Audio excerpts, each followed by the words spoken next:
महात्माओं के पास आप जाते हैं सपना में, और जागृत में अकेले उठते हैं आप, सब कहाँ गए? आपसे ब्रिलियंट लोग को आप देखें, लेकिन आप जगते समय वो ब्रिलियंट, वो जीनियस नहीं आते हैं आपके जागृत में। ऐसे ही नारायण सृष्टि के जीव, परमहंस 108, 1008 जो भी जीव बनते रहे, लेकिन परम धाम के सामने में ये स्वप्निक जीव जाएंगे नहीं, पहुँचेंगे नहीं। तो महाराज इनको इतना मेहनत का फल क्या होगा? तो प्राणी जी बोल रहे हैं ना, मेहनत का फल तो देंगे ना, मेहनत का फल देंगे, लेकिन मेहनत सही जगह होना चाहिए। जब तक तारतम नहीं था, मेहनत टेक इट फॉर ग्रांटेड, वो अच्छा ही है। लेकिन अब तारतम अवतरण हो गया है, अब संविधान बदल गया है, अब सबको शास्त्रों को भी देखना ही है, लेकिन तारतम के विजन से देखना है, तब मेहनत का फल लगेगा। उस हिसाब से प्राण जी बोल रहे हैं, है शास्त्र में सब कुछ, लेकिन ब्रह्म सृष्टि के जंजीरा मुसाफिर के मोतियों में पिरोइए। जब वो ब्रह्म सृष्टि ने उन शास्त्रों को अगर उनके हृदय का हार बनाए, जैसे फल भी तो जो तोता जब चोंच मारता है तो वो फल में अलग ही स्वाद है, बोलते हैं हम नहीं बोल रहे हैं, आप ही बोल रहे हो। ऐसे उसका हम सिद्धांत जोड़ते हैं कि वही शास्त्र है, लेकिन ब्रह्म सृष्टि ने चोंच मारा ना, तो उसका स्वाद ही अलग होता है। हाँ, नहीं तो चोंच मार के देखो। वही गीता का श्लोक हजारों लोग पढ़ते हैं, प्रकांड प्रकांड संस्कृत के भवंडर लोग बोल पढ़ते हैं, लेकिन संस्कृत को सब ही नहीं जानने वाले तारतम बानी वाला अलग ही अर्थ करते हैं, और लोग रोते हैं उस अर्थ को। ऐसा अर्थ हमने कोई सुना ही नहीं। कहाँ से सुनोगे भाई? स्वप्न की सृष्टि तो अर्थ करेंगे नहीं ना। इसीलिए किरंतन ग्रंथ प्रकरण 73 चल रहा है। सुंदर शास्त्री जी चौपाई नंबर 27 पहुँचे हुए हैं। लोक जिमी आसमान के सुपन की अकल, स्वपात तत्व को छोड़ के आगे ना सके चल, आगे ना सके चल। लोक जिमी 14 लोक, इसमें जमीन में, मर्त्यलोक में, मनुष्य जो कि आसमान में, पाताल में नहीं बोला ना प्राणी जी ने। लोक जिमी आसमान के, पाताल के नहीं बोले। पाताल में तब स्वर पर राक्षस है, वो क्या पढ़ेगा? आसमान में है बुद्धिजीवी कौन? मर्त्यलोक से हम स्वर्ग जाएंगे करके गए हैं, और वहाँ इंद्र साहब बैठे हैं आसमान, वहाँ चित्रगुप्त वगैरह बैठे हैं, और ऊपर जाएंगे तो त्रिदेव बैठे हैं, भयंकर भयंकर, वेद का ज्ञाता, गाने वाला, और पुराणों को गाने वाला, तंत्रों को लिखने वाला। ब्रह्मा विष्णु में आसमान में है, ऊपर के लोक में है। इसीलिए बोला लोक का जमीन के, चाहे मानव हो, आसमान का चाहे देवता भगवान हो, ये सुपन्न की अक्कल, ये सब सपना की बुद्धि है। किसकी? 14 लोग के जीव स्वप्न के जीव है। किसकी स्वप्न की? त्रिदेव की। त्रिदेव किसके जीव है? शेष नारायण की स्वप्न के जीव है। शेष नारायण आदि नारायण के स्वप्न के जीव है, और आदि नारायण अक्षर भगवान के स्वप्न के जीव है। इसीलिए यामे माँ विष्णु मन मन थे त्रिगुण ताते थिरचर सब उत्पन्न, ये स्वप्न की अक्कल। महाराज ब्रह्मा विष्णु मैं जो स्वप्न की अक्कल मैं थोड़ी बोलूँ, वो स्वयं बोलते हैं, स्वयं बोलते हैं। त्रिदेव हम 3 जाने तो 4 पुरुष 14 लोग के विषय में हमको पूछो, कोने कोने बता देंगे, लेकिन इससे आगे परब्रह्म की बात, आत्म तत्व की बात पूछो मत। वो सपना के जीव है बोल रहे हैं, स्वयं बोलते हैं हम ब्रह्मा हम विष्णु। इसीलिए सुपन्न की अकल, सो 5 तत्वों को छोड़ के आगे ना चले, आगे ना सके चल। 5 यहाँ 5 तत्व बोल दिया था नहीं, लेकिन दूसरी जगह बोले 5 तत्व छठी आत्मा भी लिखे। शास्त्रों और सबों की ये मत यूँ निर्माणवाद है कि सुपन्न क्यों सब आया ना, आत्मा तक पहुँचे, लेकिन वो आत्मा को ही अजर अबर अविनाशी एकदम करके उसी को पकड़े हैं। यूँ निर्माण बांधके सुपन कियो सत, सपना को सत्य बनाया। अच्छा, इसलिए जो शुद्ध आचर्यों नहीं सो जीवों नहीं बरतत। प्राणज ने कहा कि देखिए यहाँ पर शास्त्र पढ़ने वाले जैसे जैसे तो ब्रिलियंट भले क्यों न हो, लेकिन जो शुद्ध आचार्यों को नहीं, ब्रह्मा विष्णु महेश को ही पर ब्रह्म विषय में पता ही नहीं, तो उनसे उत्पन्न जीवों को कहाँ से पता होगा। आप सपने में जब जैसे जाएंगे, आपका सपना का स्वरूप तो है, खड़ा है, लेकिन सपना का स्वरूप को जागृत पता नहीं है। अब उस आपका सपना का स्वरूप को जागृत पता नहीं है, उसको वो निंद्रा के आवरण से उसको पूरा ढक्कन है।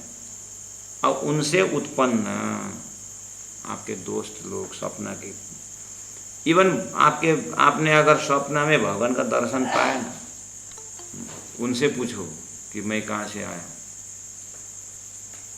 आपको सपना में भगवान देखे, आपने सपना में भगवान का दर्शन हुआ आपको, ठीक है, उनसे पूछो कि भगवान मैं कहाँ से आया हूँ। पूछोगे? नहीं पूछोगे। क्यों? स्वप्न में क्या पता कि आप कहाँ से आए। आप तो सीधा ही बोल रहे कि भगवान हमको यहाँ टेंशन हो रहा है, टेंशन दूर करो। भगवान से पूछेंगे कहाँ से आए, वो भगवान भी बता नहीं पाएगा आप कहाँ से आए। क्यों? वो तो सपना के, आपके सपना के, तो कहाँ से आए।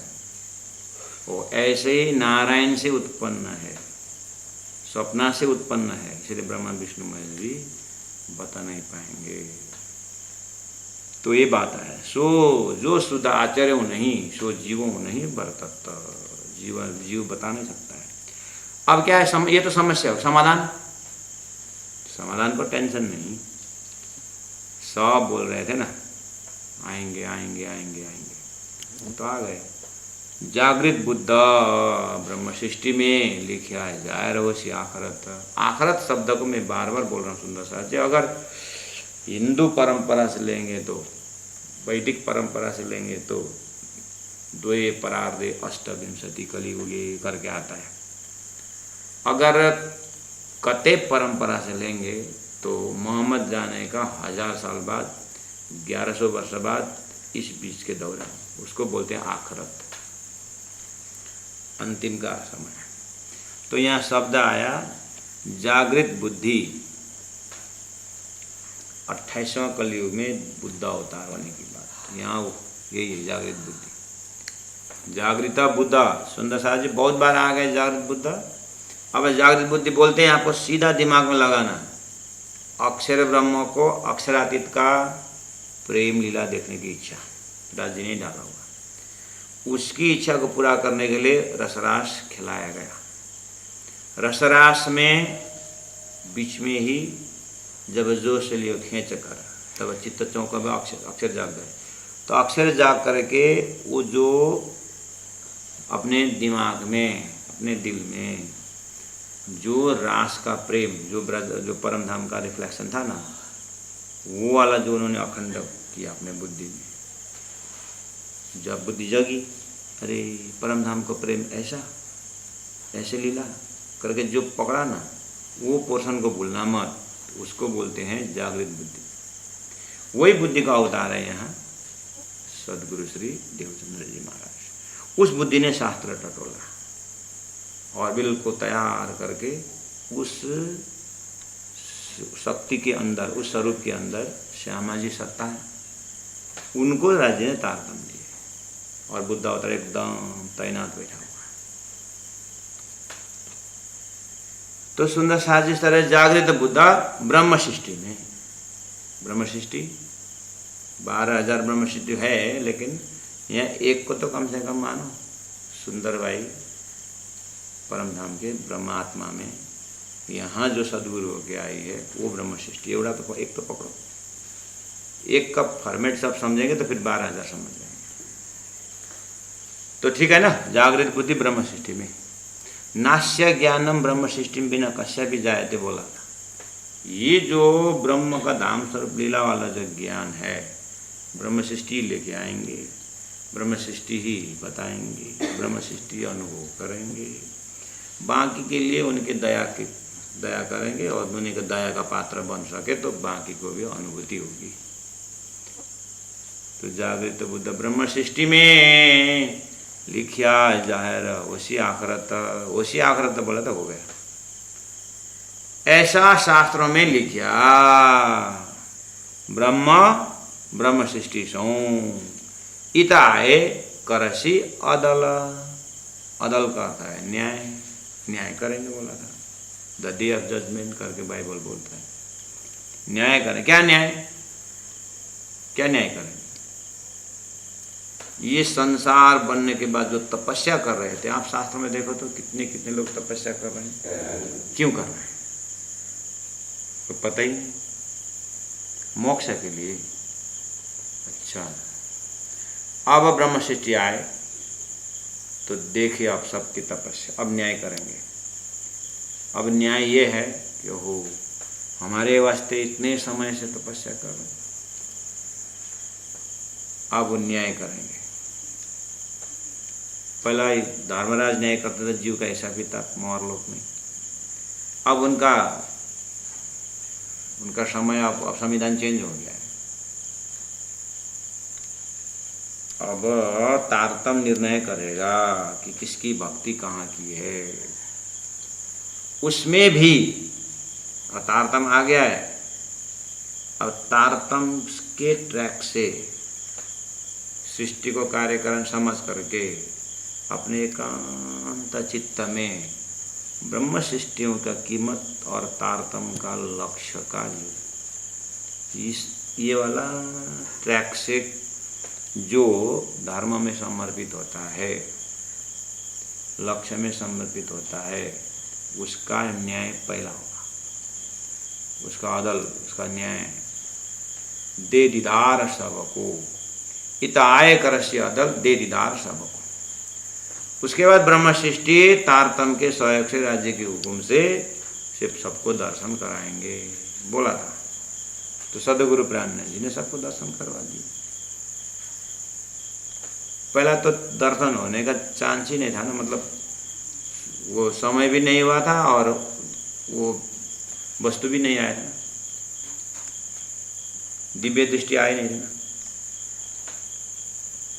अर्जुन को दिव्य दृष्टि दिए बिना भगवान ने सब देख मेरा ये हो बोला, अर्जुन को चेहरा में कोई रौनक दिखता ही नहीं। क्या हो गया ये, ओए अर्जुन सो गया क्या? नहीं भगवान, तो मेरा दिव्य स्वरूप, मेरा विराट हो नहीं देगा। अरे मैं भी कैसा, मैंने दिव्य दिया ही नहीं, तो कहाँ से देखेगा? तो जैसे दिया तो बोले देखा भी, हाँ भगवान, वो डर गया। ऐसे ही ब्रह्म सृष्टि इन ब्रह्मात्माओं को, इन जीवात्माओं को तारतम रूपी दिव्य दृष्टि देंगे और दिखाएंगे जरूर। लेकिन दिव्य दृष्टि देने के लिए सूर्य आया था, लेकिन उल्लू तो आंख बंद करता है। उस सूर्य को क्या गलती? इधर उल्लुओं को भी, उल्लू लोगों को भी पीछे पीछे जाए।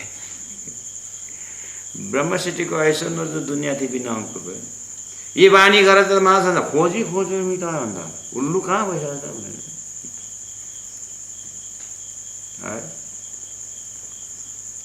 पहुंचाएगा हो पहुंचाएगा, चिंता मत करो। इताए करसी अदल दे दीदार सबको ये न्याय। क्या न्याय? अभी तक इन्होंने जाने अनजाने में क्या धर्म कार्य के उसके हिसाब संस्कार से तारतम पहुंचेगा। उसके तारतम अंदर जाकर पूरा फिर उनका अभी तक कर्म को नाश करके, अब तुम्हारा अभी तक कर्म हमने भस्म कर दिया। पहले बोला था ज्ञानाग्नि तक करना, वो कब के लिए बोल रहा है? ज्ञानाग्नि सब जलाएगा, गीता पढ़ करके नहीं, इसके लिए भविष्य ज्ञान द्वारा सब कर्म भस्म होगा करके बोल रहे थे। कौन सा ज्ञान की बात बोल रहे हैं? ये तारतम्य ज्ञान। अब भस्म हो गया जिनका जो अब नया, अब फिर वार्निंग देंगे, अभी तक का मैंने जला दिया, अब नया लक्ष्य, नया जो सही लक्ष्य था वो दिया है, अब दूध पानी का किए नहीं हो रहा, अब तुमको ब्रह्मधाम दिया, अब इस नया चिंतन से अब आगे बढ़ोगे, उसका मूल्यांकन, उसका न्याय होगा। वो न्याय करके फिर ब्रह्म सृष्टि को उसी हिसाब से दर्शन देते जाएंगे। ब्रह्म सृष्टि धाम पहुँचावसी और मुक्ति देसी सबन, ये तारतम ज्ञान हो। ब्रह्म सृष्टि को धाम पहुँचा देंगे और ईश्वरी सृष्टि भी अपने धाम जाएंगे, बाकी को मुक्ति देसी सबन। कलियुग असुराई मेटके पार पहुँचावसी त्रिगुण। कलियुग असुराई मेटके मतलब अंदर का जो कचरपट्टी है जीव का अभी तक का, ठीक है, जीव ने अभी तक पाप पुण्य सब किया हुआ है। अब कितने वो अपना तपस्या से सबका शुद्ध पवित्र होते आए, लेकिन अब तारतम्य में पहुंचने के बाद एक बार सब कलयुग असुराई साफ कर देंगे। उसके आधार पर फिर ब्रह्मधाम का ज्ञान मंत्र सब देंगे। उसके बाद पार पहुँचावसी त्रिगुण। सुंदर शास्त्र जी, यहाँ पर जीव, इस जीव में भी अब जो जीव 84 लाख जीव शुद्ध है ही, त्रिदेव ब्रह्मा विष्णु महेश भी जीव में, इनको भी पार है। क्यों? ये डायरेक्टर है, ये सब मैनेजमेंट में है, सृष्टि मैनेजमेंट में। तो ये सृष्टि मैनेजमेंट वाला भी जाना पड़ेगा ना। अभी तक उन्होंने ब्रह्म सृष्टि के लिए एकदम सृष्टि थाम के रखे, बेचारे वो 4 सनकादिक 5 वर्ष के बालक जैसे निर्मल होकर के सृष्टि लेके बैठे हो। किसके लिए तपस्या की? ब्रह्म सृष्टि के। ऐसे छोड़ेंगे ब्राजी महाराज सबको? अब आप मुक्ति देंगे। और भी शाखा निके देऊं कर देखो विचार। प्राणा जी बोल रहे मैं और भी साक्षी देता हूं कि कर देखो विचार, आप विचार करके देखना, और भी साक्षी देता हूं, और भी साक्षी देता हूं। इसका मतलब शास्त्रों की प्रणालिका में शास्त्र का बहुत 3 सृष्टि भी कवर किए, और अक्षरादि शब्द भी प्रयोग हुआ, अक्षर भी शब्द प्रयोग हुआ, ये सब शास्त्रों का है। और भी साक्ष्य देता हूँ। चौपाई नंबर 31 में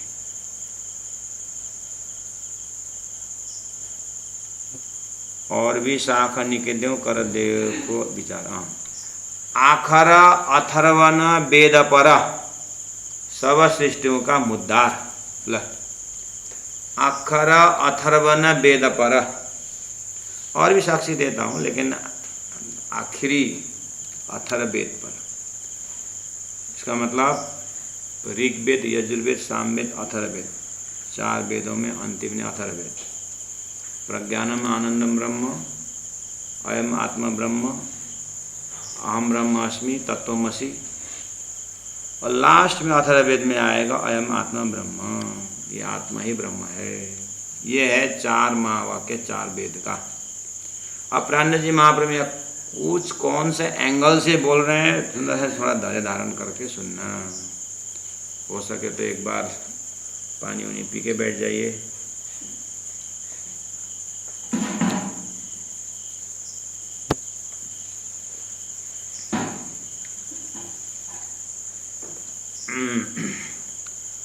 आखर अथर्वण वेद पर। अरे तिमीहरू कति बजी जान्छन्?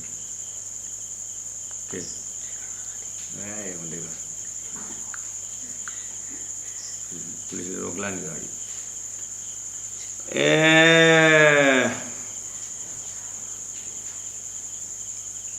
आखर अथर्वण वेद पर। परब्रह्म परमात्मा शिवराज जी ये जो सृष्टि उठने का ज्ञान दे रहे हैं, सृष्टि लपेटने का ज्ञान दे रहे हैं, राज्य महाराज परब्रह्म परमात्मा ही है, सारा सृष्टि का व्यवस्था करने वाला, शास्त्रों का व्यवस्था करने वाला। आप जानते हैं ना वो चौपाई, कलाम अल्लाह या हदीस, शास्त्र पुराण या वेद, याद है ना? ये सुख मोमिनु ले वही हक रसना का भेद है ना। तो किसने दिया ये? हक रसना ने दिया। ओ उन्होंने पहला दिमाग में साफ बना ना, ऑलरेडी शास्त्रों में है। जैसे बे बोलते ही क्या भाव है, कुरान बोलते ही खुदा है, गीता बोलते ही भगवानुवाच है कि नहीं? श्रीमद् भागवत सुखदेव वाच करते करते करते एकदम भगवान आदिनारायण के श्वास नली से, तो ऑलरेडी सब आस्था है कि नहीं? सुंदर साथ जी, ये तारतम ऐसा विजन है, शास्त्रों से मनन करके निकला हुआ नहीं है, ये परब्रह्म के आदेश से उतरी हुआ है। और परमात्मा ने वेद दिए, उपनिषद दिए, जो भी दिए संत मन, अंतिम में तारतम वेद में है। इसलिए तारतम निर्णय कर सकता है, या कोई आप ऐसा मेहराज ठाकुर या देवचंद्र ऐसा मत समझना, यहाँ तारतम है। तारतम निर्णय कर रहे हैं सुंदर साथ, और तारतम साक्षात परब्रह्म परमात्मा। तो उनके नजर में 4 वेद में से प्रज्ञानम आनंदम ब्रह्म, वो ब्रह्म आनंद स्वरूप है।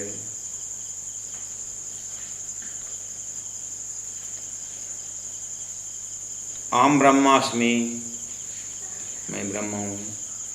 तत् ब्रह्म त्वम असि, वो तुम हो। वो तो ठीक है। अथर्ववेद में एम आत्मा ब्रह्म करके, आत्मा ही ब्रह्म है।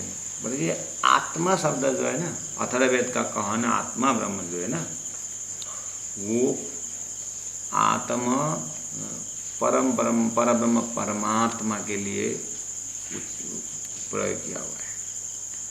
अयम आत्मा ब्रह्म, ये ब्रह्म ही आत्मा, ये आत्मा ही ब्रह्म है। अयम आत्मा ब्रह्म, तो वो कौन आत्मा की बात बोल रहे हैं? अथर्ववेद में अयम आत्मा ब्रह्म, ब्रह्मविद ब्रह्मैव भवति श्रुति। ये जो परब्रह्म परमात्मा के साथ में जो आत्मा है ना, ब्रह्म आत्मा, ये ब्रह्म आत्मा ही ब्रह्म समान है। ये था अथर्ववेद का सार। अथर्ववेद वास्तव में वो है, इसलिए आखर अथर्वन वेद पर। ठीक है, अच्छा। 4 वेद में सार, अथर्ववेद में थोड़ा सा रख दिए। अब प्राण जी बोलते हैं, तीनों वेदों ने यूं कहा, वेद अथर्वन सबको सार ले। तीनों वेदों ने यूं कहा, तीनों वेदों ने ऐसा कहा कि अथर्ववेद सबका सार है। ठीक है,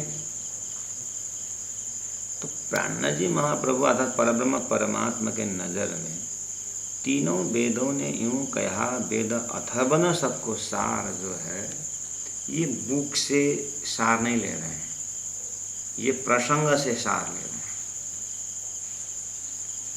देने वाली दे, अब क्या बाकी है